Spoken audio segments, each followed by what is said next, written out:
আমার এই হেয়ার প্যাকের সাথে পেঁয়াজের রস, টক দই, কলা বা ডিম বা লেবুর রস দিতে পারেন। চাইলে কেউ, কেউ এগুলো স্কিপও করতে পারেন। শুধু পানি দিয়ে ব্যবহার করা যাবে। তবে এই আইটেমগুলো ব্যবহার করলে আপনি আরও বেশি উপকার পাবেন। যেহেতু আমার এই হেয়ার প্যাকটা 100% প্রাকৃতিক উপাদান দিয়ে তৈরি, তাই চুল পড়া বন্ধ করবে, নতুন চুল গজাবে, চুলের গোড়া মজবুত করবে, শক্ত করবে, চুল দ্রুত লম্বা করবে, চুলের খুশকি দূর করবে, চুলকে সিল্কি ও শাইন করবে, উজ্জ্বলতা ফিরিয়ে আনবে, ক্ষতিগ্রস্ত চুলকে রিপেয়ার করবে, চুল নরম ও মিশ্রণ করবে, চুল ভাঙা বা জট বাঁধার প্রবণতা কমাতে সাহায্য করে এবং চুলকে স্বাস্থ্যবান করে তোলে। আমার এই হেয়ার প্যাকের ব্যবহারের নিয়মটা আমি বলে দিচ্ছি। প্রথমে টক দই বা পানি দিয়ে ভালোভাবে মিশিয়ে 2 মিনিটের মতো রেখে দিতে হবে।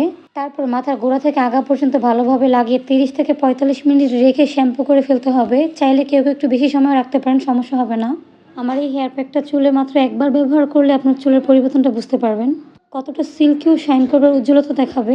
আপনার চুলে হাত দিলেই বুঝতে পারবেন আপনার চুলটা আগে কেমন ছিল আর হেয়ার প্যাকটা ব্যবহার করার পর কেমন হয়েছে। তাই একদম নির্ভয়ে আমার পেজ থেকে অর্ডার করতে পারেন। আমি বলবো আপনার টাকাটা সঠিক জায়গায় সঠিক কাজে ব্যবহার করবেন। তাই দেরি না করে এখনই অর্ডার করে ফেলুন।